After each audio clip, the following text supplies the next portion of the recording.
comment compiler un gros projet en C. Voilà ce qu'on essaie de voir avec les Makefile. Alors, cette vidéo s'adresse avant tout aux étudiants de 42, que ce soit en piscine si vous faites le module concernant les Makefile, ou si vous avez fini la piscine, que vous n'avez pas eu le temps de voir les Makefile, ou que vous maîtrisez pas vraiment le truc, c'est-à-dire que vous avez vu ça vite fait, ce qui est souvent le cas en piscine. En piscine, le Makefile, vraiment, c'est un peu osef, quoi. Donc déjà, on comprend pas trop à quoi ça sert. C'est une syntaxe bizarre, donc souvent, moi je me rappelle que je maîtrisais pas vraiment le truc, quoi. Ou alors vous êtes déjà étudiant depuis un moment, puis vous voulez en savoir plus, essayez de comprendre un peu la magie derrière tout ça, parce que ça paraît un peu magique parfois. Et en fait, ça s'adresse un peu à tout le monde en vrai. Pourquoi je dis que ça target les gens de 42, c'est dans le sens où j'ai utilisé certaines règles, enfin, certaines prérogatives que demande l'école 42, et surtout je fais cette vidéo pour des amis de 42, mais en vrai à peu près n'importe qui veut comprendre un peu les Makefile aura quelque chose à apprendre. En tout cas, j'espère pouvoir dans cette vidéo démystifier un peu comment ça fonctionne, parce qu'il y a beaucoup de magie autour des Makefile, on ne comprend pas trop comment ça fonctionne, et bien comprendre comment ça sert, comment on s'en sert, pardon, et à quoi ça sert. Et donc voilà, donc ça va être une vidéo qui va être un peu longue. Je ne sais pas combien de temps je vais m'y prendre, enfin ça va m'y prendre, mais j'imagine que ça va durer à peu près une petite heure, sûrement, peut-être un peu moins, je l'espère. Mais voilà, j'espère qu'à la fin, il y aura plus de magie et en même temps que ce soit une vidéo qui soit claire. Donc si jamais il y a des choses que vous n'avez pas bien compris, que je me suis mal expliqué sur certains points, n'hésitez pas à me le dire en commentaire et j'y répondrai et puis j'épinglerai le commentaire pour qu'il soit mis en valeur. Mais voilà, j'espère que certes je prends du temps pour cette vidéo, mais qu'à la fin il n'y aura plus de questions. Alors déjà, à quoi ça sert ?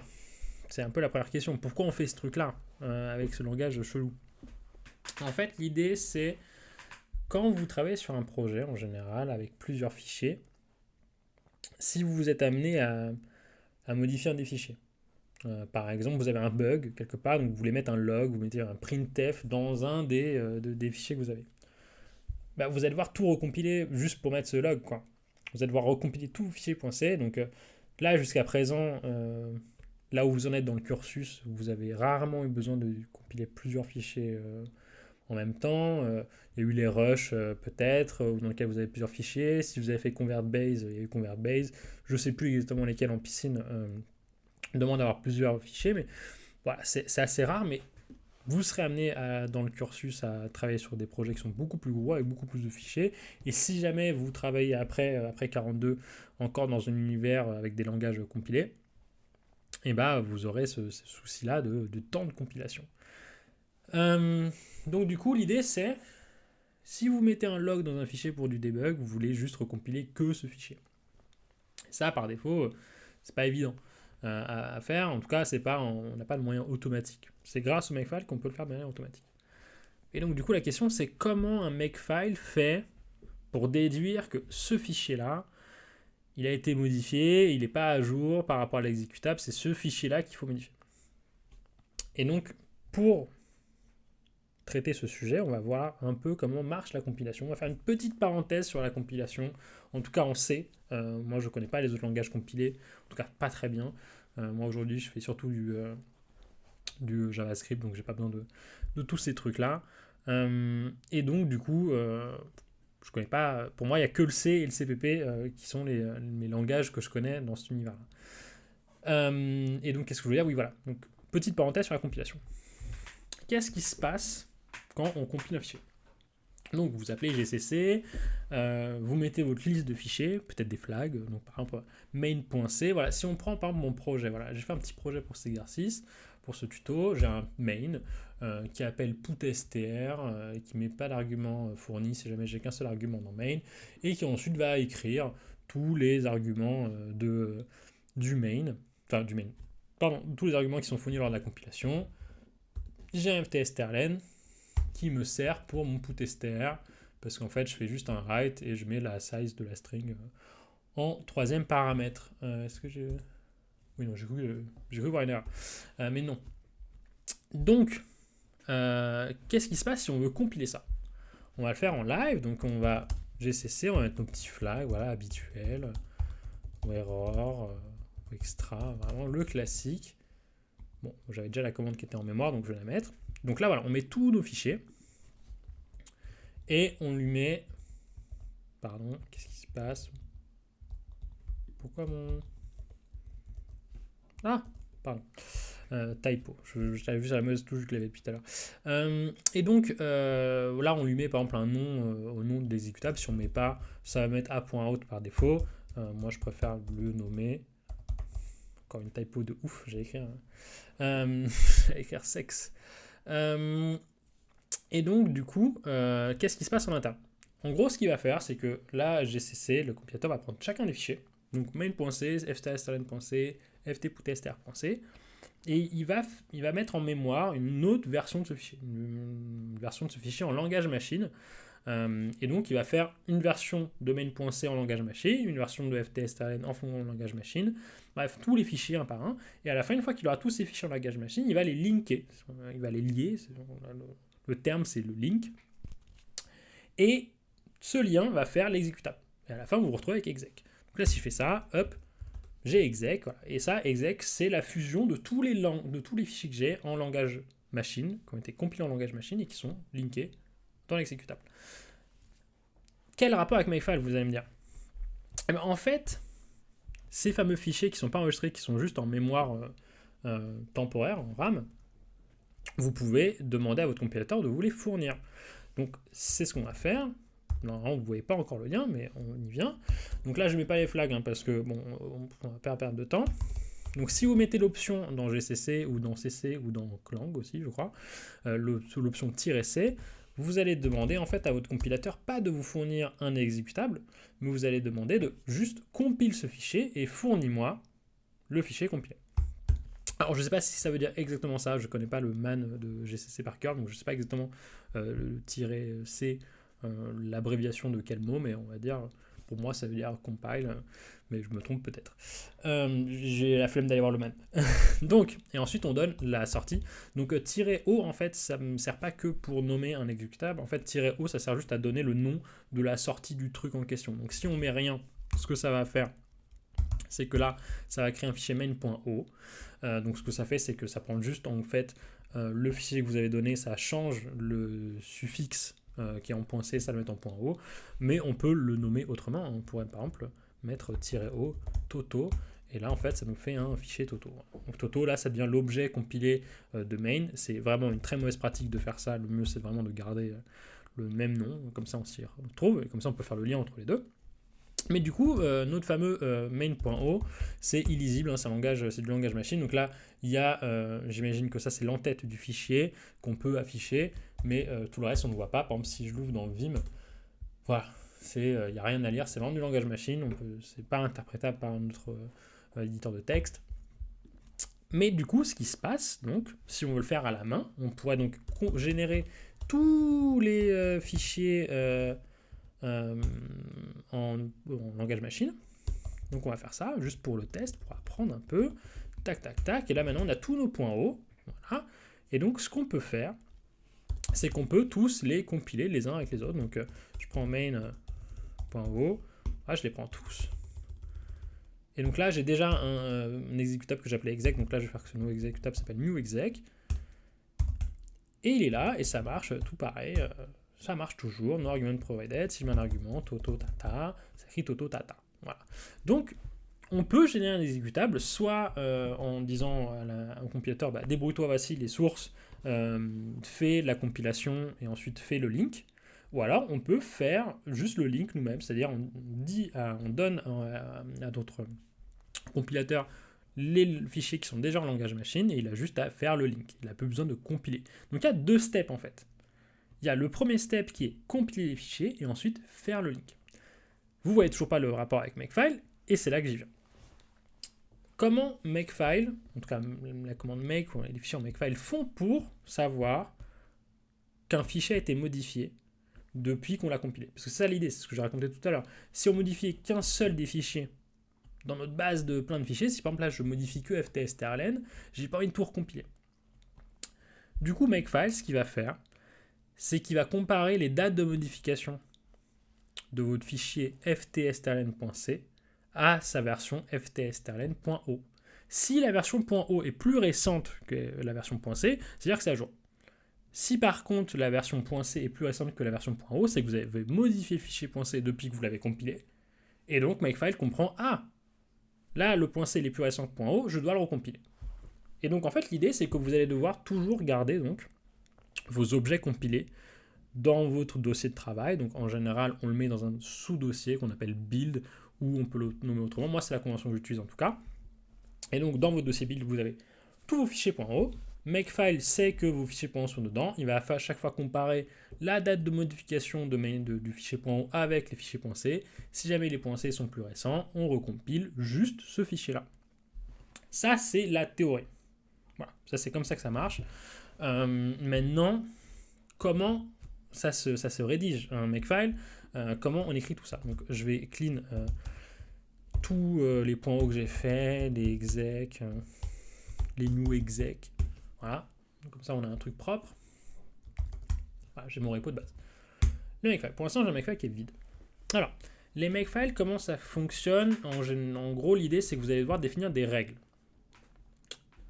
Une règle, c'est en gros, on va faire simplement, ça commence par, il y a 3 trucs dans une règle. 3 ou 2. Voilà. Il y a d'abord une cible. Donc là, par exemple, c'est, en général, une cible, ça va être soit un fichier. Ok, donc par exemple, on va dire notre exécutable, c'est le fichier. Donc, on va l'appeler exec, comme on avait. Juste pour définir une règle, je vais avoir une cible, ensuite des dépendances, et ensuite la commande shell à exécuter. Si jamais, ou pas, d'ailleurs on n'est pas obligé de faire une commande shell, mais en tout cas, si on a besoin de faire une commande shell, donc par exemple, là, on pourrait dire gcc compile tel truc, toto.o, et pour faire un exécutable. Voilà, par exemple. Donc ça, c'est comment, c'est la syntaxe d'une règle. Alors attention aussi, je tiens à préciser, la commande shell, on doit mettre une tabulation, pas 4 espaces, pas 2 tabs, c'est une table. Voilà. Makefile est un peu strict à ce niveau-là. Donc voilà, une tabulation à la ligne, soit à la ligne, pas de virgule, pas que sais-je. La cible, 2 points, espace, la dépendance, un retour à la ligne, tabulation, la commande shell. Donc pour l'instant, c'est encore un peu confus et c'est normal. Je vais essayer de très vite rendre ça plus clair. Donc là, on va définir une règle pour compiler notre programme. Donc cette règle, on va appeler exec pour l'exécutable. Voilà. C'est pas une très bonne convention, on viendra là-dessus plus tard. Pour l'instant, on va vraiment... Je vais essayer de faire ce tutoriel en faisant du étape par étape. Au début, on fait un peu sale, juste histoire de comprendre comment ça marche. Et plus on avance et qu'on comprend et qu'on assimile chacun des éléments, on va complexifier et rendre le truc plus propre. Mais pour l'instant, on va le faire bêtement. Donc c'est cracra, mais c'est le but. Pause Do. Donc, notre exécutable, il dépend des fichiers .o. Donc là, on va les lister tous un par un. On peut mettre plusieurs dépendances, il n'y a aucun problème. Et aussi, l'ordre n'importe pas du tout. Pas .co. Pourquoi l'ordre n'importe pas du tout? Parce qu'en fait, quand on fait le link, peu importe l'ordre des fichiers dans lesquels on link. Pareil, quand on fait quand on compile, peu importe l'ordre des compilations. Comme on avait vu tout à l'heure, j'ai pu compiler ft-put-str sans, quand j'ai fait le gcc-c ft-put-str. Techniquement, put-str dépend de ft-strlen, puisqu'il utilise strlen, mais j'ai pas besoin de compiler en même temps que strlen pour créer le fichier en langage machine. Donc, l'ordre des dépendances importe peu dans notre cas. Et ensuite, on va mettre la commande. Donc là, on va maintenant compiler donc tous nos trucs. Hop. Vous voyez, en plus, je respecte même pas le même ordre des dépendances. J'avais fait strlen pip ou str. Tout ça n'est pas très important dans notre cas de figure. Et la sortie, c'est l'exécutable. Et donc, qu'est-ce qui se passe? On va décortiquer un peu ce qu'on vient d'écrire. On a une règle qu'on a appelée exec. Ok. Donc là, ce qu'il fait, c'est qu'il regarde une chose. Il regarde, est-ce qu'il y a un fichier dans le dossier courant qui s'appelle exec? Donc, entre autres, là, il n'y en a pas. Il va faire très bien, il n'y en a pas. Donc, cette règle, en fait, elle est là pour expliquer à Makefile comment créer ce fameux fichier qui n'existe pas encore. Et justement, c'est le but de la ligne qu'on met en dessous, la ligne qui va exécuter, va permettre de créer ce fameux fichier qui n'existe pas. Pardon. Et ensuite, il a des dépendances. Donc là, il va dire, ok, est-ce qu'il existe des fichiers main.o dans le dossier courant? Et ensuite, il va regarder un truc. Il va regarder, est-ce qu'il existe une règle qui permet de créer ces fichiers? Tout comme là, par exemple, on est en train de créer une règle qui permet de créer exec. Il va regarder est-ce qu'il y a une règle pour créer main.o. Il n'y en a pas. Donc, on va la faire nous-mêmes. Alors, je tease un peu. Ce que je suis en train de faire ne sert à rien. Mais on reviendra plus tard là-dessus. Là, on va le faire vraiment bêtement, étape par étape, ce que fait le Makefile. Donc, il cherche une règle pour créer main.o. Donc, on va la définir. On va dire, voilà, main.o, lui, il dépend de main.c. Donc, ce qu'il va faire, il va chercher, pareil, une règle pour créer main.c. Bon, pas besoin d'une règle pour créer main.c, puisqu'on a nous-mêmes déjà créé main.c. Donc, ça sert à rien. Il va quand même chercher une règle, au cas où. Mais il va voir qu'il n'y en a pas, et de toute façon, et puis il va voir que main.c existe. Donc, là, on va mettre nos flags. Et là, on va dire main.c au main.o. Donc là, on a défini la règle pour créer main.o. Maintenant, on va pouvoir faire ça pour chacun des 3 objets qu'on crée. Donc ça, c'est très chiant. C'est pour ça qu'en général, on ne fait pas ça du tout. Mais on va le faire là pour la science. Donc on va remplacer tous ces trucs-là. Je vais les garder dans le bon ordre quand même, histoire que c'est un peu plus propre. Maintenant, je vais copier ça.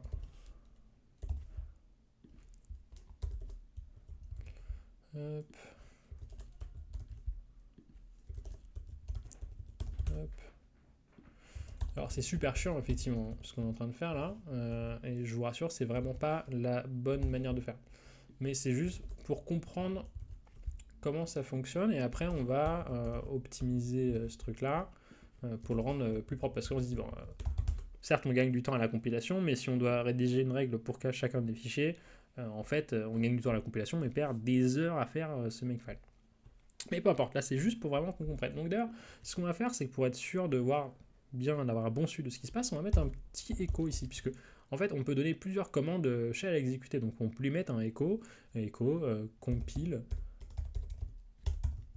main, voilà, strlen, tac, et là putstr, tac. Donc maintenant, ce qu'on peut faire, c'est qu'on va, pour la première fois, lancer notre fameux make. Alors, ce qui se passe, c'est que si on lance make sans donner quelle règle on veut lancer, parce que make prend plusieurs arguments, et un des arguments, c'est justement la règle à lancer.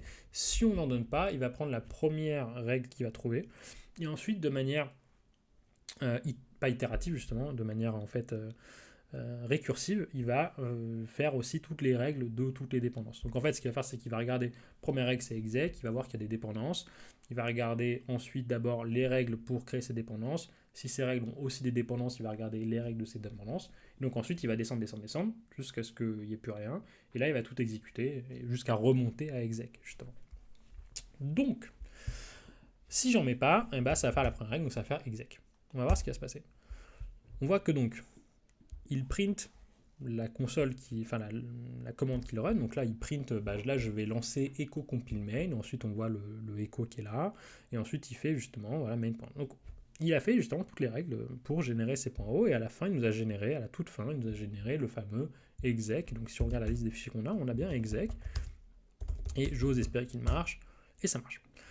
Donc là, voilà, on a sur le papier un Makefile qui fonctionne, qui est vraiment pas terrible, mais au moins on a un Makefile qui fonctionne et on comprend un peu la logique. Donc maintenant, on va essayer de voir un peu ce fameux truc des modifications.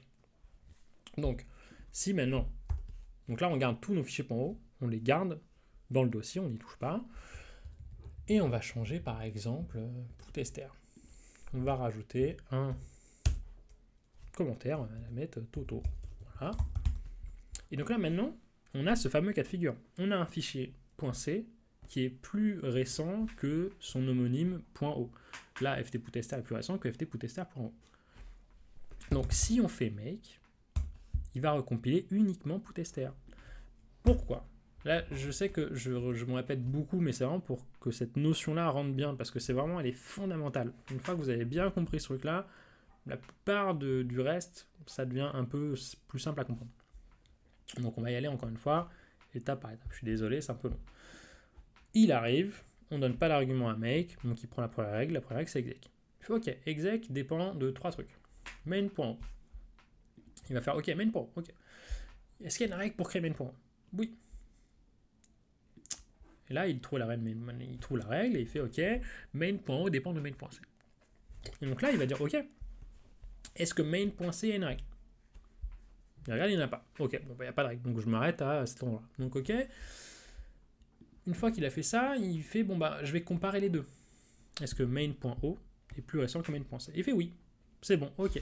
Alors du coup, vu que c'est bon, je passe au prochain argument. Le prochain argument, c'est ft-salen. Il va faire la même chose. Il va regarder ça, il va regarder est-ce que strlen il a une règle pour créer le point C. Non, en tout cas le fichier existe, je compare les deux dates. .o est plus récent. Ok, donc je remonte. Et là, il va là-dedans, il tombe dessus, et là il fait ah effectivement, il n'y a pas de règle pour créer .c, donc je me base sur le ft putstr.c qui existe dans le dossier courant, et je vois qu'il est plus récent que sa cible. La dépendance est plus récente, donc je vais exécuter la commande en question. Donc echo compile putstr, voilà, et ensuite la compilation. Donc ça, c'est vraiment la base de la base. Et donc, d'ailleurs, si on va aller plus loin, parce que là, on a ce qu'on vous montre souvent dans les vidéos YouTube, c'est voilà, si vous modifiez le code, vous recompilez. Mais en vrai, on s'en fout de modifier le code. Je pourrais supprimer Toto. Donc là, forcément, je l'ai remodifié, donc je vais supprimer exec et je vais recompiler. Voilà. Maintenant, je vais supprimer exec. Maintenant, je vais faire un autre truc. Je ne vais pas modifier le code. Juste utiliser la commande touch sur ft putstr. Touch, ce que ça fait, non, vous connaissez, ça crée un fichier. Donc si par exemple là, si je fais touch encore Toto, ça crée un fichier Toto. Donc je vais supprimer Toto. Et si je fais touch sur un fichier qui existe déjà, en fait, ça va juste modifier sa dernière date de modification. Ça va la mettre sa date de modification à maintenant. Donc maintenant, si je mets ft putstr.c touch et que je refais make, ça recompile ft putstr parce que ce qu'il ne fait, le makefile, c'est juste de comparer les dates entre la cible et la dépendance. Si la cible est plus récente, enfin pardon, l'inverse, si la cible est plus ancienne que la dépendance, alors on exécute. C'est très très important de comprendre ça. Donc voilà, peu importe que vous modifiez, tu vois, il n'y a pas de magie, il n'y a pas de le fichier s'est modifié, makefile le sait, il fait des trucs de ouf. Non, il compare juste bêtement. C'est comme s'il faisait un ls, il regarde les deux dates, il voit il y en a un plus récente que l'autre, paf, je fais le truc. C'est vraiment tout con. Mais ça, peu de personnes l'expliquent vraiment aussi simplement que ça. Donc, maintenant on a un truc qui marche. Ce qu'on va faire maintenant, c'est qu'on va le rendre compatible 42 avec les règles qu'impose 42 et ensuite on va l'améliorer. J'ai beaucoup hésité dans quel ordre je faisais ça. Est-ce que je l'améliore maintenant et après je le rends compatible 42 ? En vrai, pour la suite de la vidéo, c'est plus pratique que je mette les règles 42 parce qu'elles vont nous servir. Donc 42 nous impose quelques règles. Déjà, il impose la règle clean. La règle clean, c'est une convention. C'est vraiment une règle qu'on trouve dans quasiment tous les makefiles du monde. C'est en fait la règle qui va permettre de supprimer les fameux fichiers .objet qu'on a. Donc là, on va mettre rmf pour forcer. Hop, tac.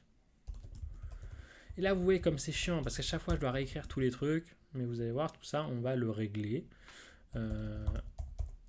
Hop.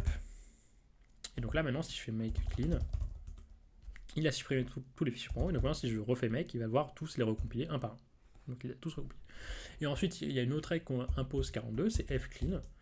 Alors ça, le nom est à la fois conventionnel et moins conventionnel, c'est-à-dire que pour préparer cette vidéo, j'ai regardé pas mal de makefile un peu plus pro, de cadres de gens qui viennent pas forcément de 42. Il y a d'autres noms que j'ai trouvé, par exemple mr popper, cleaner, mr proper, j'ai plus le truc en tête. Bref, il y a d'autres noms, mais fclean c'est quand même assez conventionnel. En fait, ce que fait fclean, c'est qu'à la fois il dépend de clean, donc c'est-à-dire que il va lancer clean par défaut. Alors pourquoi ? Parce qu'il n'y a pas de fichier clean. Voilà. On reviendra là-dessus, mais en fait, ce qu'il fait, c'est que là, il dépend de clean. Il veut dire, est-ce qu'il y a un fichier qui s'appelle clean ? Non. Là, actuellement, dans mon dossier courant, il n'y a pas de fichier qui s'appelle clean. Donc, est-ce qu'il y a une règle qui va être créer clean? Et là, il voit une règle qui s'appelle effectivement où la cible c'est clean. Alors, il ne sait pas que cette règle, elle ne va pas créer clean. Mais ça, il ne le sait pas. Il sait juste qu'il y a une règle dans laquelle la cible s'appelle clean, donc il va l'exécuter. Et cette règle, elle va exécuter RM, machin. On verra plus tard que du coup, c'est potentiellement un problème si vous avez un fichier qui s'appelle clean. Ça, on viendra là-dessus plus tard. Je tease un peu. Peut-être que je ne devrais pas, mais bon, peu importe. Et donc, là maintenant, ce qu'on fait, c'est qu'il va exécuter clean, donc il va supprimer tous les fichiers .o, et ensuite on va supprimer l'exécutable, donc exec. Et donc maintenant, ce qu'on peut faire, c'est que si on fait clean, il supprime tout, il n'y a plus rien, c'est redevenu tout propre. Ensuite, il y a une autre règle. Alors celle-là, c'est 42 l'impose, mais elle est vraiment dans tous les makefiles sérieux. C'est la commande all. Alors, en vrai, au sein de l'école 42, cette règle en général ne servira à rien. Elle est quand même obligatoire parce que c'est comme une convention, c'est important de le faire. Parce que comme ça, quelqu'un qui ne connaît pas votre projet, il sait qu'il y aura la règle all et que ça va compiler votre programme. En fait, en général, ce qui se passe, c'est que souvent, dans un gros projet en C, il n'y aura pas une seule règle qui permettra de tout préparer. En général, peut-être que vous avez besoin d'avoir une règle pour lancer un serveur, peut-être que vous allez avoir une autre règle pour lancer tel truc. Et donc peut-être qu'en fait, votre projet dépend de plusieurs règles. Et donc du coup, la commande all, en fait, ce qu'elle fait, c'est qu'elle a en dépendance toutes ces règles. Donc là, par exemple, nous, on a exec, mais on pourrait imaginer qu'on aurait serveur pour lancer un serveur qui, je sais pas, nous, on écrirait nos putesters, le reste du putester dans un serveur ailleurs, enfin j'en sais rien, peu importe. Vous imaginez ce que vous voulez. Mais l'idée, c'est qu'en général, la règle all, elle dépend de plusieurs règles qui sont celles qui vont créer tout votre projet. Au sein de 42, moi de souvenir, je n'ai jamais eu, je crois, besoin... quoique si, parfois vous avez besoin de compiler une librairie, par exemple, vous pouvez le mettre dans all. À la fois, vous allez compiler la librairie en premier. Donc par exemple, si vous avez un projet qui dépend de libft, en général, à 42, on vous impose de fournir un dossier libft avec tous les fichiers .c dedans et pas juste la librairie .a. Je crois que c'est un .a, j'ai un doute, ça fait longtemps que je n'ai pas fait de C, mais là par exemple, ça serait une bonne raison d'utiliser all, hein, c'est de mettre une règle pour compiler la libft et ensuite une règle pour compiler votre programme, par exemple. Mais bon, la convention, c'est que même si vous n'avez qu'une seule règle, vous mettez quand même all, parce que tout le monde va faire make all en général quand il va utiliser un makefile de quelqu'un qui ne connaît pas, parce qu'il sait que par défaut, les gens vont mettre la règle all. Donc, 42 demande de me mettre, et ils ont bien raison. Alors ensuite, la dernière règle qu'ils imposent, c'est re. Alors re, ce que ça fait fclean, et ça fait all. Donc ce que ça fait, c'est que vous allez supprimer tous vos fichiers un peu poubelles, donc vos fichiers objets, votre exécutable, et ensuite ça va le recompiler. Donc ça va être pratique, je préfère le faire maintenant justement pour que par la suite du tuto, j'ai pas besoin de resupprimer tout, c'est pour ça que je l'ai fait dans cet ordre-là. Donc maintenant, si je fais make re, ça supprime tout et ça recompile. Voilà, donc là, techniquement, on a un makefile conforme, dans le sens où ça marche, ça fait ce qu'on attend. Mais c'est super chiant, parce que si jamais vous avez plein de fichiers, il faut faire plein de règles pour tous les fichiers, bref, c'est pas pratique du tout. Donc, on va faire des variables. Makefile a une syntaxe qui vous permet de faire des variables. Et donc la syntaxe, c'est juste vous mettez un... Alors ça c'est une convention, vous n'êtes pas obligé, hein. Vous pouvez faire majuscule, minuscule, mais la convention c'est quand même majuscule. Donc on pourrait lister tous nos fichiers. Donc on va mettre source, donc c'est nos fichiers, donc là on va lister tous nos trucs un par un. Alors, petite parenthèse sur ce que je suis en train de faire. À 42, 2 souvenirs. Tout ça c'est un peu vieux, moi ça fait des années que je suis plus à 42, mais 2 souvenirs. Durant la piscine, quand on vous demande de faire un makefile, de souvenir, je crois que le wildcard est interdit. Il y a un endroit dans le sujet où ça vous dit attention wildcard, je sais pas quoi. Ensuite, dans les sujets, dans les projets en tant que stud, j'ai pas le souvenir qu'on nous interdise les wildcards. Mais je crois que du coup, conventionnellement, on n'utilise pas wildcard. La vérité, c'est que dans un projet pro, on utilise toujours la wildcard. Parce que un projet qui fait 1000 fichiers en .c, les remplir à la main, c'est une tannée. Donc il y a une syntaxe pour le faire. Je l'ai plus de tête là, mais j'irai la chercher à me donner et je vous la montrerai. Moi pour l'instant, je vais suivre la convention qui est utilisée à 42, qui est de, concernant les points C, de tous les nommer. Donc la syntaxe, c'est, voilà, vous pouvez les mettre les uns après les autres. Si vous en avez vraiment beaucoup et que ça rentre pas sur une ligne ou que vous voulez faire sur plusieurs lignes, vous pouvez mettre un backslash à la fin. et ensuite passer à la suite auto.c. La seule truc important, c'est que votre dernière ligne, si on a enchaîné plusieurs, la dernière ligne ne doit pas finir avec un backslash. C'est tout. D'ailleurs, preuve étant, là j'ai qu'une ligne, je ne mets pas backslash. Et ensuite, on va définir nos fichiers .objet. Nos fichiers objets. Alors, c'est méga chiant, donc là je dois lister tous les fichiers .c, non, je dois lister tous les fichiers .o. Alors, heureusement, non. Il existe des syntaxes qui vont nous permettre de dire en fait au makefile, en fait mes fichiers .o, prends les fichiers que tu as dans source et part du principe qu'ils vont finir en .o plutôt qu'en .c. Et donc ça, il y a une syntaxe qui nous permet de faire ça. On va utiliser la variable src, donc pour ça, pour utiliser une variable, donc là on a appris à déclarer une variable, mais on ne sait pas comment s'en servir. Pour s'en servir, c'est $, ouvrir les parenthèses et mettre le nom de la variable en question. Donc là on a la variable src. Et donc il existe une syntaxe, c'est de faire 2 points, et là on met .c égale .o. Alors je connais pas exactement la syntaxe dans le sens, je sais pas s'ils sont chiants au niveau des white space ou pas. Conventionnellement, moi je l'ai toujours vu comme ça. Ce que ça fait, c'est que ça fait juste une substitution. En fait, ce que ça va faire, c'est que ça va dire tout ce qu'il y a avant le suffixe final qui touche pas, mais juste le suffixe final qui est .c, tu le changes en point.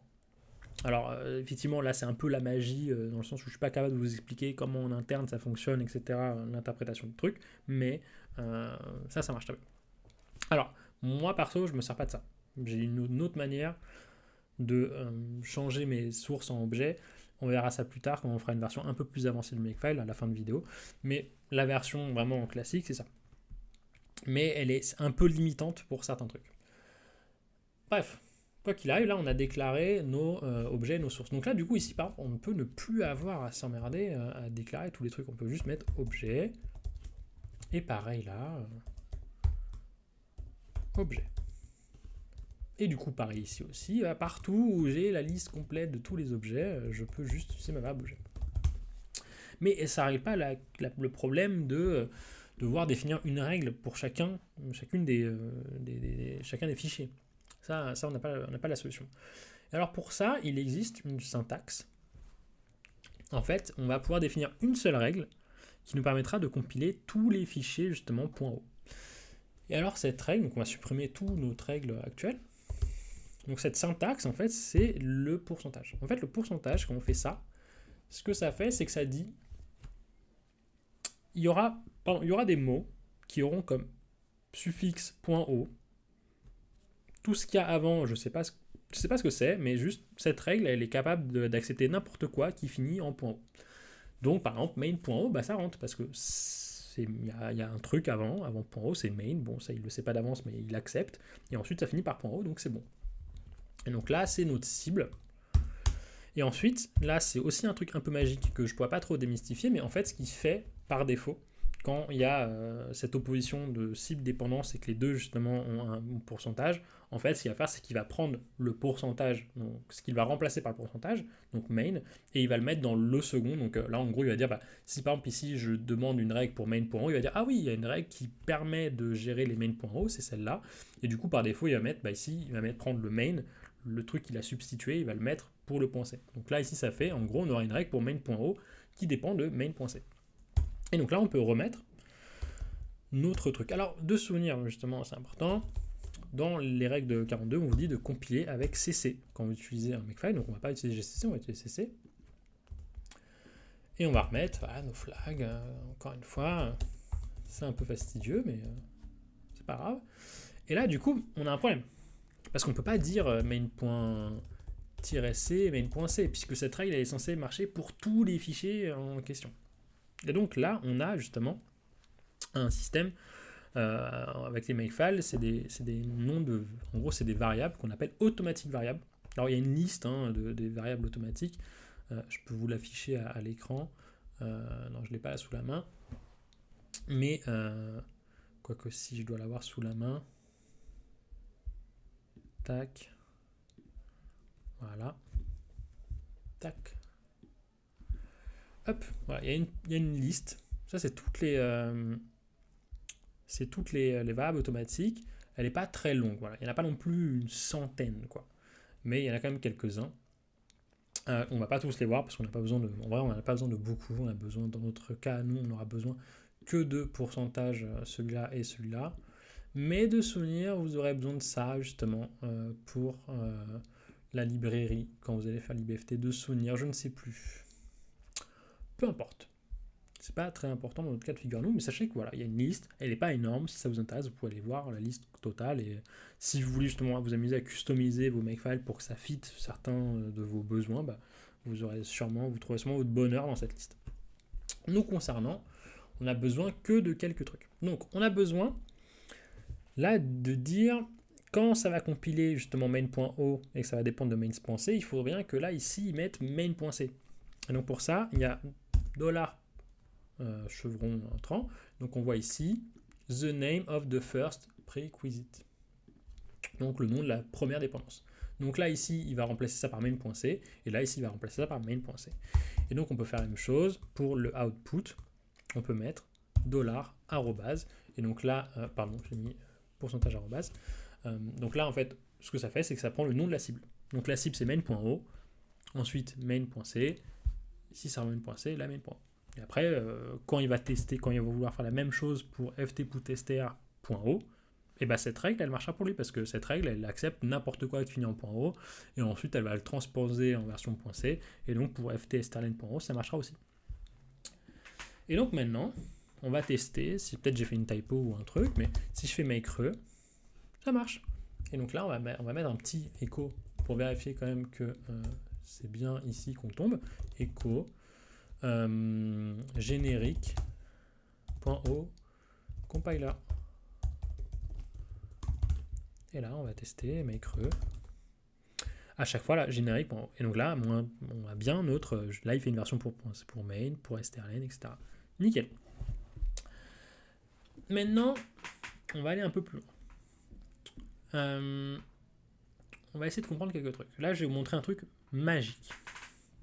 Moi, quand je débutais à 42 et que j'essayais justement d'apprendre un peu mieux les makefiles parce que je sentais que c'était un truc qui était important, en même temps, à l'époque, on nous avait donné une vidéo à l'école sur comment faire les makefiles. La vidéo n'était pas non plus dingo, quoi.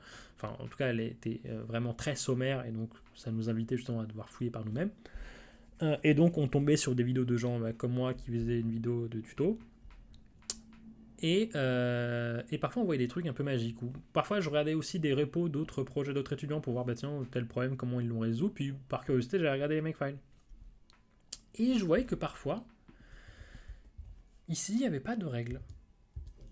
Il n'y avait aucune règle qui expliquait comment compiler les fameux fichiers .o. Parce que, encore une fois, là, je me répète, mais parce que la vidéo est un peu longue, donc parfois on va sur un peu oublier. Mais là, ici, il y a une règle qui s'appelle exec. Enfin, une cible qui s'appelle exec. Il va regarder est-ce qu'il y a un fichier qui s'appelle exec. Non, donc je dois le créer. Cette règle, enfin cette cible a une dépendance, c'est les fichiers .o. Est-ce que ces fichiers .o existent ou pas? Est-ce qu'il y a une règle qui permet de les créer? Donc, s'il n'y a pas de règle, il ne va pas les créer. Et s'ils n'existent pas, bah tant pis. Et pourtant, ça marche quand même. En fait, ce qu'il faut savoir, c'est que par défaut, dans un fichier Makefile, il y a déjà plein de variables. Il y a déjà plein de règles, en fait, qui sont déjà là par défaut. C'est juste qu'elles ne vous sont pas affichées. Et donc, il y a un moyen de les voir. Pour ça, c'est "-p". En fait, quand vous faites "-p", ça affiche en fait toutes les règles et toutes les cibles, toutes les règles et toutes les variables de votre Makefile. Et donc, on va, alors, je peux faire ça, makereux-p. Voilà. Et donc là, ça affiche dans le terminal tous les trucs. Bon, là, c'est illisible dans un terminal, c'est pas pratique, donc je vais le mettre dans un fichier makefile.log. Et donc maintenant, on peut regarder plus en détail les trucs. Et donc, du coup, comment ça se fait que ça a marché alors qu'on n'a pas de règle? Et bien en fait, parce que cette cible, la fameuse cible que je vais montrer justement, le fameux .o, .c, elle existe déjà. Elle est déjà là. Alors il y a une raison pour laquelle parfois c'est utile de la refaire soi-même. Ça on viendra après, encore une fois, dans une version un peu plus optimale d'un Makefile. Mais par défaut, elle existe déjà. Et donc on voit qu'elle a une commande shell, et elle a des variables, et donc dedans, elle utilise compile.c et output option. Donc on peut aller voir ce que c'est. Donc compile.c, c'est une variable, donc égale. Et là on voit que elle a plein de variables. Elle utilise cc, Donc ça, c'est le compilateur. Quel type de compilateur utilise? Donc là, GCC, CC ou Clang. Les fameux C-flags. Donc là, par défaut, je crois qu'ils ne sont pas définis. Pardon, je l'écris mal. Voilà, si on fait C-flags égale, il n'y a pas. Donc à aucun endroit dans le code, il y a des flags qui sont définis. Mais par contre, si nous-mêmes, là, on définit des flags, eh ben, ils seront utilisés par l'espèce de règle de compilation qui est déjà dans la machine. Enfin, déjà, pardon, dans Makefile. Et donc, si on revient à notre compile, ensuite, il y a cpp flag. Alors ça, c'est pour des fichiers, si vous faites des fichiers C++. Et ensuite, il y a target arc. Pareil, target arc, ça n'est pas défini. Mais en gros, ce que c'est si par exemple vous voulez compiler pour des architectures spéciales, par exemple ARM64, x64, x86, bref, je n'ai pas toutes les architectures en tête, c'est vraiment pas du tout mon domaine d'expertise, mais en gros, vous pouvez même préciser, tiens, voilà, l'architecture. Donc maintenant qu'on sait ça, on peut venir ici et juste dire, bah alors attendez, je vais préciser mon compilateur, parce que 42 nous dit il faut que ce soit CC. Alors, ça tombe bien, par défaut, c'est déjà CC. Mais la convention, en général, on les redéfinit nous-mêmes. Alors, est-ce que c'est une bonne pratique ou pas? Je ne suis pas assez expert pour le savoir. J'imagine que par sécurité, on le définit nous-mêmes au cas où, selon la machine sur laquelle on est, le makefile n'est pas défini de la même manière, etc., etc. Donc, on le met soi-même. Donc là, on va mettre CC, CC. Et là, on va mettre cflags égale nos flags, hein, donc wall, ou error, ou extra. Et là, si on fait make re, on voit que ça a compilé exactement comme on le voulait. Et on n'a pas besoin de la règle. La fameuse règle qui dit comment les compiler, puisqu'elle existe déjà. Tout comme il y a déjà plein de trucs par défaut, en fait. Donc là, on a un truc qui est pas mal. En soi, qui est pas mal. On va regarder un potentiel souci qu'on peut avoir avec ce setup-là, et ensuite on va l'améliorer un petit peu. Là, ça fait 42 minutes que je suis en train d'enregistrer. C'est pas mal, j'approche de la fin de la vidéo de toute façon. Tout à l'heure, j'expliquais que on allait peut-être avoir un problème si on a un fichier qui s'appelle clean ou fclean ou quoi.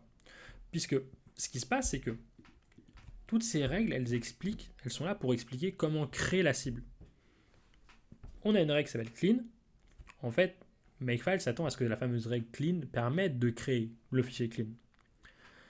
Mais ça ne le crée jamais. Donc du coup, à chaque fois qu'on appelle clean, on peut la relancer. Parce qu'il dira toujours, ah bah oui, clean n'existe pas, je peux lancer la règle clean. Parce que si là, par exemple, je fais make à chaque fois, il va me dire nothing to be done for all. Pour la règle all. Pourquoi? Parce que en fait, exec est déjà à jour. Il existe, il est plus récent que toutes ces dépendances. Toutes ces dépendances sont elles-mêmes plus récentes que toutes ces dépendances, donc j'ai rien à faire. Si vous spammez make, vous n'allez pas recompiler. Si par exemple là je touche un fichier, ça va recompiler. Et donc du coup, la clean, je peux la lancer à l'infini puisqu'il n'y a pas de fichier et donc il voit que c'est pas à jour. Il n'y a pas ce truc de ah oui c'est bon c'est à jour, je ne fais pas. Maintenant, si on fait un fichier clean, là chez make clean, il veut plus parce qu'il dit il y a déjà un fichier clean. En plus, cette règle sur clean, elle n'a aucune dépendance. Donc le fichier existe, il ne dépend de rien. Donc il n'y a pas de comparaison à faire pour savoir si c'est à jour ou pas. Donc je ne fais pas la commande, ça ne sert à rien. Il est là.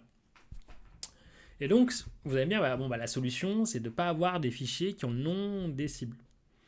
Mais parfois, c'est pas pratique. Parfois, vous avez besoin d'avoir un fichier, je sais pas, qui s'appelle clean, j'en sais rien, moi, qui donnerait, dans lequel vous listerez, par exemple, comment clean le projet. Enfin, j'en sais rien. Je sais pas, peut-être que vous en avez besoin. Et donc pour ça, il utilise un petit outil. Alors je ne connais pas le nom de ce type de syntaxe, mais si vous mettez phony, et c'est une règle en gros, donc elle a des dépendances. Alors c'est pas vraiment une règle parce que encore une fois vous voyez que là il est en violet et pas en bleu, donc j'imagine que pour Makefile c'est pas exactement pareil. Ça c'est un des rares trucs sur lequel j'ai pas l'explication en tête, et c'est bête, j'aurais peut-être dû regarder avant de préparer la vidéo, mais si vous mettez phony, vous mettez la liste des fameuses règles, donc all, clean, fclean, décidément, et re. Et là, vous dites en gros au compilateur, enfin pas au compilateur, au Makefile, ces cibles-là, c'est pas des fichiers. C'est même si un fichier qui s'appelle clean ou all ou que sais-je, ne le prend pas en compte. Donc là, par exemple, si je fais un touch clean, alors il y a déjà un touch. Donc là, par exemple, si je fais make clean, Voilà, il n'y a plus de problème. Il va exécuter le truc parce que même si c'est un fichier built-in, il s'en fout. Donc ça, c'est très important. Autre truc un peu important, ça va être de variabiliser certains trucs. Par exemple, là, notre fameux exec, on ne l'a pas mis dans une variable. Donc c'est un peu cracra. Si jamais vous dites que en fait non, je veux pas que mon exécutable s'appelle exec, il va falloir que tu le modifies, enfin, il va falloir que vous le modifiez partout. Donc en général, la convention c'est name. Donc moi je le mets en haut en général. Je sais pas c'est quoi la convention de savoir si on doit mettre en haut, je sais plus du tout. Moi je le mets toujours en haut. Donc là on va l'appeler exec. Et donc maintenant, tous les endroits où c'est marqué exec, je vais le remplacer. Exec, ça devient $name. Voilà, et jusque là je vais le modifier ici du coup, parce que je l'ai substitué exec. Voilà. Et donc il y a pas mal de trucs qu'on peut faire. Par exemple, si on regarde notre log de tout à l'heure, on peut voir qu'il y a déjà une commande rm par exemple. Rm, voilà. Il y a déjà une variable qui s'appelle rm qui explique comment supprimer les trucs. Et donc c'est déjà rmf. Donc par exemple, on pourrait s'en servir. On pourrait ici dire rm, voilà. Et là ici mettre cc du coup, je l'avais oublié celui-là. Voilà. Et là maintenant on a tout variabilisé. Et donc c'est nickel parce qu'on a juste à modifier la variable si on veut modifier un truc sans à toucher aux règles ou que sais-je. Donc là c'est pas mal. Là on est bien. Maintenant on a un souci. Et c'est le dernier point de la vidéo. Et alors c'est là que la syntaxe je la connais pas par cœur donc je vais peut-être faire des bêtises. Ça fait longtemps que je n'ai pas fait ça. Mais en gros en général là on est en train de travailler dans un dossier. C'est-à-dire que là on est dans le dossier courant. Il y a tous nos fichiers .c qui sont au même endroit, tous nos fichiers .o qui sont au même endroit. Donc quand on fait un make, c'est le bordel quoi. Il y a plein de trucs. Et donc si vous avez 100 fichiers, c'est horrible de travailler dans un environnement pareil. Que quand vous allez justement sur votre IDE, donc que ce soit VS Code, CLion, NeoVim comme moi, dès que vous avez votre arbre de fichiers, il y a tout qui est là. Donc c'est tous les fichiers .o, tous les fichiers .f, c'est le bordel. Donc en général, la convention, c'est de faire un dossier SRC et un dossier build. Dans le dossier SRC, vous avez tous vos fichiers .c, qui eux-mêmes peuvent être dans des sous-dossiers si vous voulez organiser tout ça. Et ensuite, vous avez votre dossier build, dans lequel vous avez tous les fichiers compilés. Donc. Et quand on fait ça, quand on répartit notre projet de cette manière-là, la syntaxe qu'on a marche plus. Parce que là, il faut du coup préciser. Du coup, c'est dans un dossier SRC, c'est dans un dossier SRC, voilà. Là, c'est chiant, là, il faut que donc là, on peut le variabiliser, mais même si je le variabilise, je vais devoir quand même le mettre à chaque fois. Par exemple, même si je fais une variable SRC dir, c'est un peu la convention aussi, ça s'appelle SRC. Hop. Tac. Là, je vais devoir quand même mettre SRC dir. C'est chiant, quoi. Donc, pour ça, déjà, il y a une solution pour ça. La solution, c'est d'utiliser une fonction qui s'appelle addPrefix. Alors, ce qu'on va faire, c'est que du coup, on va distinguer plusieurs choses. Donc là, je supprime tous les dossiers. Et cette variable, c'est plus source, ça va être source files, par exemple. Et donc, maintenant, on va avoir nos vraies sources qui vont être vraiment la liste définitive. C'est-à-dire, dans source files, il y a juste les noms des fichiers. Dans srcdir, il y a juste le nom du dossier. Et dans src, ça sera la combinaison du nom du dossier plus tous nos fichiers.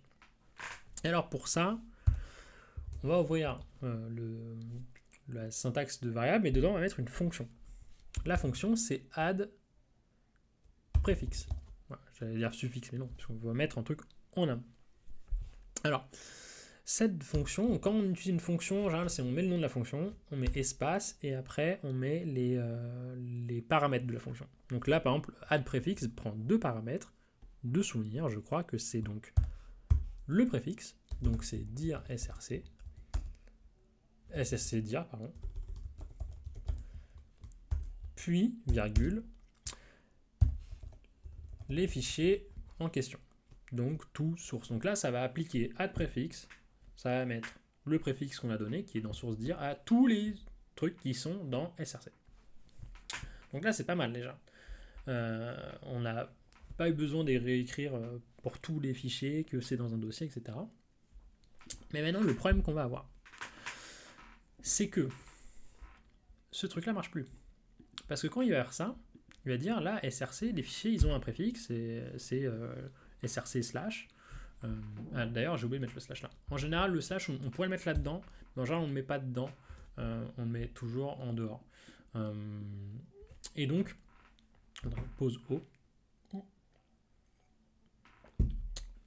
Et donc, du coup, là, ce que ça va faire, c'est qu'en fait, ça va mettre des fichiers .o au même endroit. En fait, là, ça va faire. En fait, il va prendre src slash main.c et va le transformer en src slash main.o. Ce qui n'est pas du tout ce qu'on veut. Nous, on aimerait qu'il le foute ailleurs. Et donc, pour ça, on ne va plus utiliser cette fameuse syntaxe src .c également. On va utiliser une autre fonction. Cette fonction, alors là, il ne faut pas que je me trompe, parce que si je me trompe, je peux, sans faire exprès, supprimer tous mes fichiers sources. Ça m'est arrivé une fois, j'étais un peu deg. En gros, la fonction en question, c'est pat_subst, ce qui veut dire pattern substitution. Alors celle-là, elle est un peu plus compliquée, et je vais sûrement m'embrouiller dans mon explication de comment elle marche. Mais elle prend 3 arguments en paramètres, donc elle prend tout d'abord le truc qu'elle va mettre. Quelle est la substitution? Ah non, c'est l'inverse, pardon. Elle va mettre, c'est quoi le truc, le pattern qu'elle va chercher. Donc, pattern substitution, donc on commence d'abord par le pattern qu'elle cherche. Elle cherche src dir. Et après, elle va chercher n'importe quoi qui finisse en .c. Ok? Ça, c'est le pattern qu'elle cherche. Un truc qui a src dir, donc src slash, ensuite n'importe quoi, donc main, ft_strlen, puis .c. Et elle va le transformer en autre chose. Elle va transformer, cette fois-ci, on va déclarer donc un obj dir égale build. Et ça, ce pattern, elle va le transformer en autre chose. Elle va le transformer donc en obj dir slash là le fameux pattern de matching, donc le pourcentage, pardon, le caractère pourcentage, .o. Donc, en fait, le seul truc qu'elle va pas changer au final, c'est ce qu'il y aura dans le pourcentage. C'est-à-dire main, machin. Mais tout là, ça va changer. Source dir va devenir, enfin, src slash va devenir objet slash. Ensuite, main ne va pas changer, ça reste. Et par contre, .c va devenir .o. Et maintenant, ça, on lui a dit, voilà, c'est ça les patterns que tu vas chercher. Tu vas chercher. Et maintenant, il faut lui donner la liste des trucs dans lesquels elle va chercher ça. Donc là, on va lui donner src, du coup. C'est clair ou pas? C'était pas très clair, je suis assez content parce que pour moi, je croyais que j'allais galérer à l'expliquer, mais je pense que je m'en suis plutôt bien débrouillé. Au début, on définit le pattern qu'on cherche, ensuite on dit par quoi on va le changer, et ensuite on dit dans quel, où les chercher, quoi. Donc en fait, on va les chercher dans src. Et là, du coup, maintenant, on est pas mal. On a effectivement merde, qu'est-ce que je veux dire, pardon, on a notre variable obj qui a justement build slash main.o, build slash ft_strlen.o. Le problème qu'on va avoir maintenant, c'est que là, quand on reprend notre fameuse règle qui va permettre de créer name, donc notre exécutable, il a des dépendances, c'est obj. Mais il n'a plus la règle, parce qu'en fait la règle jusqu'à présent, c'est juste pourcentage O de main.o par exemple, mais dans le dossier courant. Enfin, il va juste chercher main.o, quoi. Ah oui, non, c'est pas vraiment ça le problème. Le problème, c'est qu'en fait, là, en gros, en fait, ce qu'il va chercher, je me suis mal exprimé, j'ai failli dire une erreur, parce que justement, là, ça fait un moment que j'enregistre et je commence à être fatigué. Donc là, au début, la règle, rappelez-vous, c'est ça. Et en fait, le souci, c'est que autant pour ça marche, parce que ça, on peut mettre dans ce pourcentage build slash main, et ensuite il y a .o. Donc il va prendre build slash main.o, et là, il va mettre du coup build.slash.main.c. Et donc ça marche plus. Cette règle marche plus, permet plus de créer justement nos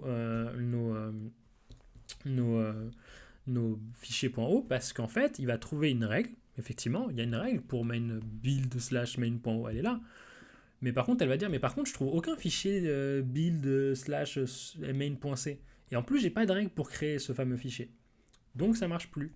Par exemple, si là, je supprime rm exec, que je fais make, voilà, récursive. Ah, oula, ça c'est encore autre chose. Ça c'est encore autre chose.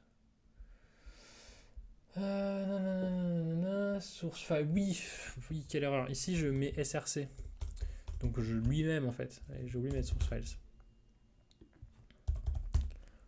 Et voilà, et là il met, voilà, no rule to make target de build.o. Il n'a pas une règle pour créer la règle build main.o parce qu'en fait, il n'a pas la dépendance main.c.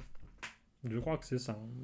Peut-être me trompe parce qu'effectivement, quand je lis le log, j'ai plus l'impression qu'il est en train de dire qu'il n'a pas une règle dans laquelle la cible c'est build/main.o. Alors là, il faudrait diguer justement. Donc là, je me sens un peu bête parce que de ma compréhension que j'ai, ça devrait pas être ça le souci. Donc là, hop, je mets un disclaimer. Je pense que mon explication n'est pas forcément la bonne, mais en tout cas, j'ai la solution. Donc si vous voulez fouiller, que vous êtes des curieux, allez chercher justement c'est quoi l'explication rationnelle de ce truc-là. Moi, je croyais que le problème c'était à cause des dépendances, mais apparemment, d'après le log, le problème c'est vraiment la cible, la target, build/main.o. Pour moi, le pourcentage .o devait matcher justement puisqu'on met tout ce qu'on veut avant le .o, donc pour moi, build/main.o, ça marche. D'après le log, ça a l'air de pas être ça. Mais bon, je vais vous donner quand même la solution. La solution, c'est de dire, bah, justement, on va préciser le build dir. Donc là, ici, on dit, on va avoir un mot qui commence par build, ensuite slash, et ensuite n'importe quoi. Et après, ça sera justement src dir, le fameux truc qui match, donc la main du coup. Ça, .c. Et donc là, du coup, on a à ce moment-là une règle qui permet, et j'oublie, erreur, le slash. Donc là, on a une règle qui permet justement de faire une règle qui permet de dire bah, j'ai une règle pour build main.c, enfin build/main.c, et la target c'est justement src/main.c. Et donc du coup, bah, à ce moment-là, on peut remettre du coup tous nos trucs, hein, donc le compilateur, laisser flags, dire -c, mettre là ici la première dépendance, donc on n'en a qu'une, et ensuite en sortie on va mettre la première, enfin la cible. Et là normalement ça ne marche pas. Pourquoi ça ne marche pas? Parce que j'ai mis build dir au lieu de obj dir. Effectivement, c'est normal. J'espère que c'est normal. Qu'est-ce que je suis en train de faire? N'importe quoi. Ça ne marche pas. Alors, no target build flash main. Donc on va voir. Peut-être que j'ai fait une erreur.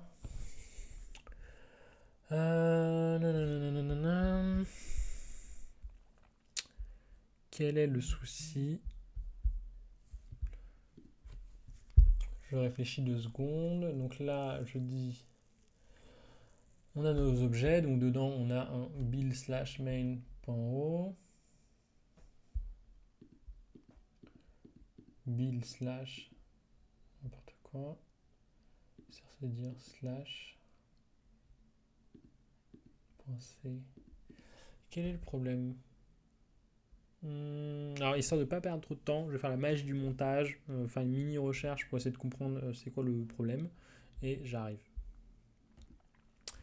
C'est bon, de retour. En fait l'erreur était toute bête, je ne réalisais à force de spammer le truc en fait bah, je n'ai pas créé le dossier src, je n'ai pas déplacé mes fichiers .c dedans.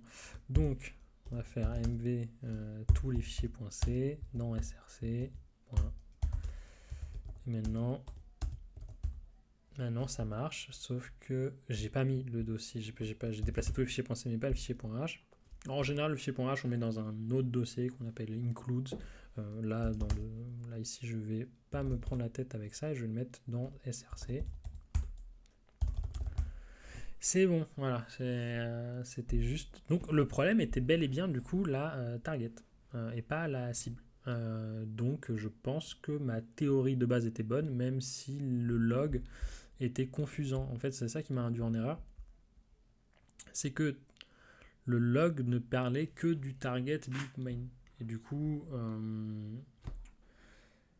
pour moi, le target c'était la cible et donc main.o. Donc pour moi, le souci n'est de là. Donc ça m'a pas mal induit en erreur. Mais peu importe, on y arrive.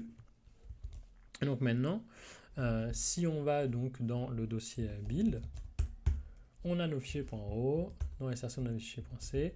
Donc maintenant, si on make fclean, et puis j'imagine qu'on a le fichier .exactement. Si on fait make fclean, on a supprimé tous les fichiers dans le dossier build et on a supprimé l'exécutable dans le dossier courant. Donc c'est un peu la magie. Là, voilà, je pense qu'on est pas mal. On a un bon makefile qui est assez clean. Derrière, oui, j'ai mis ça, mais ça sert à rien parce que je l'ai déjà créé. Derrière, on peut s'amuser, hein, bien sûr, à le customiser comme on veut. Par exemple, si on sait qu'on va avoir beaucoup de textes qui vont apparaître, on peut le customiser, mettre des couleurs. Donc, on pourrait déclarer des couleurs.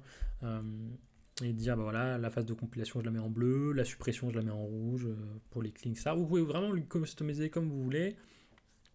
Un autre truc aussi, si jamais vous voulez masquer les commandes pour pas qu'elles s'affichent, par exemple les RM, etc. Pardon, vous pouvez, par exemple, alors dans le sujet de la piscine, on vous dit que c'est interdit. Par contre, dans les makefiles que vous allez faire par la suite, vous pouvez totalement pardon, j'écris ça comme ça. Hop. Vous pouvez totalement le faire, il n'y a aucun problème. Donc là, par exemple, voilà, ici maintenant, je cache la compilation et je mets juste compiling. C'est un peu con parce que du coup, ça met pour chacun des fichiers. Il y a des techniques très complexes avec l'utilisation de first word, qui est une fonction qui permet d'écrire compiling que pour le premier des fichiers qu'on va exécuter. Donc du coup, renseignez-vous hein, sur la fonction first word, mais du coup, l'avantage c'est que du coup, vous aurez echo compiling que quand vous allez faire le premier fichier .objet généré. Pour tous les autres, ça ne le fera plus. Donc du coup, vous pouvez mettre des jolis titres, hein, par exemple, hein, vous pouvez mettre des trucs genre comme ça, voilà, un truc un peu joli. Compiling, mettre une couleur, le mettre faire plein de trucs, et du coup, vous pouvez mettre tous vos steps de compilation ou de génération, enfin de votre make. Le customiser comme vous voulez. Je vais pas aller dans ces détails là parce que c'est vraiment pas important. L'idée pour moi c'était juste de faire en sorte que ce soit vraiment très clair les makefiles, qu'il n'y ait plus de magie. Donc voilà, comprendre qu'il y a des variables qui sont déjà existantes, qu'il y a déjà des règles qui existent déjà, comment les règles se compilent, qu'est-ce qui fait qu'elles sont triggers, etc. etc. Donc j'espère avoir rendu tout ça simple, clair et intelligible. Et si vous avez des questions, c'est en commentaire. Si jamais il y a un truc que je n'ai pas abordé, je répondrai dans les commentaires et puis j'épinglerai les questions qui me semblent vraiment très pertinentes, que j'aurais peut-être pas abordées, parce que bon, je fais ça sans script, hein, donc c'est vraiment YOLO quoi. Donc voilà, bon cursus à tous, bonne chance pour votre piscine, ceux qui sont en piscine, ceux qui sont pas à 42 et qui passent là, bon courage dans vos projets, et voilà, ciao ciao.